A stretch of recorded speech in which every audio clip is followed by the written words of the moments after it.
Hi, my name is James Shepard, and I'm excited to do this little mini series on merchant services sales commission.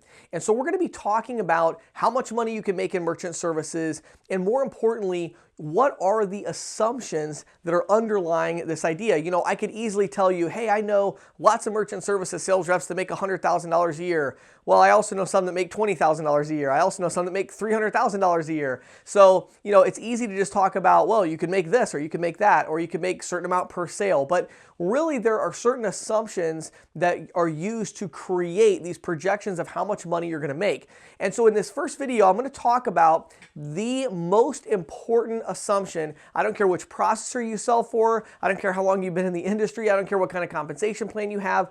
The number one criteria or assumption is how many merchants can you sell? How many are you going to sell each and every month? And so as we go through this mini series, I'm going to be using a calculator that I built. I'm really excited about this. I'm actually giving it to you totally for free. You don't even have to have an account at our website or log in or anything. All you have to do is go to instantquotetool.com. Go to instantquotetool.com and click on goals. So it's in the upper right-hand corner in the navigation bar, depending on if you're mobile or not. You might have to do a drop down, but you're going to go to instantquotetool.com and then you're going to click on goals. And that's going to take you to a little income calculator. And this income calculator is something I made a while back because I had so many salespeople that were asking me, James, how much money can I make selling merchant services? And you know, my answer to that question was like, well, you know, I don't know. How hard are you going to work? What's your closing rate going to be? Like, how are you going to prospect? You know, what does the processor pay? Like, there's so many variables. And so let's jump right in this first video and talk about how many merchants can you sell. Now, specifically, we're talking about that very first box right there where it says sales per month year one. So in other words, the question we're going to answer in this video is, how many sales can you make per month your first year selling merchant services?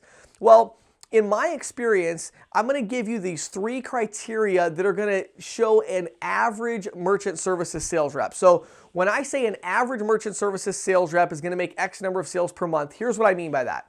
Number one, I mean that you are going to work full time in this business. And more specifically, I mean you're going to walk into 20 businesses a day where you have not yet spoken to a decision maker. Okay? You're going to walk into 20 businesses a day where you have not yet spoken to a decision maker. Okay? So if you do that, that's full time. Number two, you have gone through training.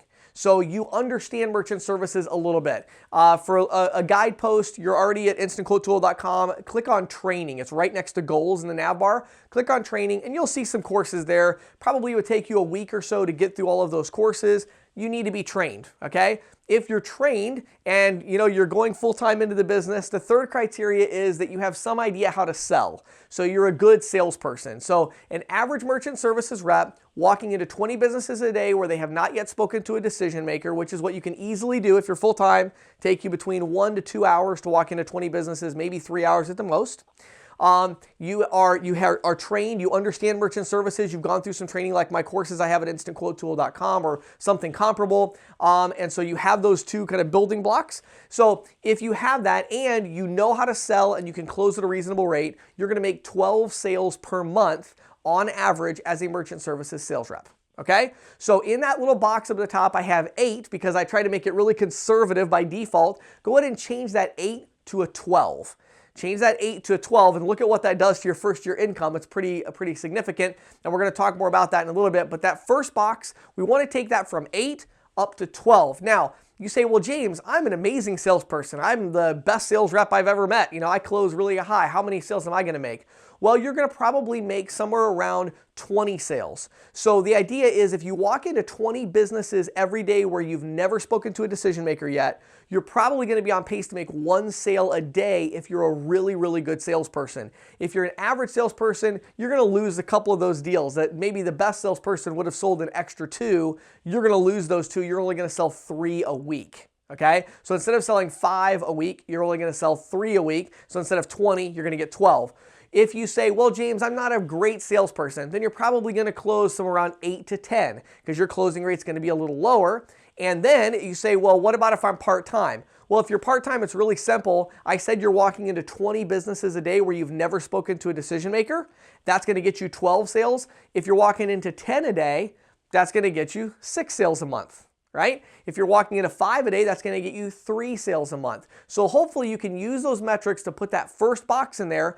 Then in the next one, we're going to move on to the next 2 boxes and talk in the next video about how many sales can you make per month after that first year. So let's go ahead and jump into that next video.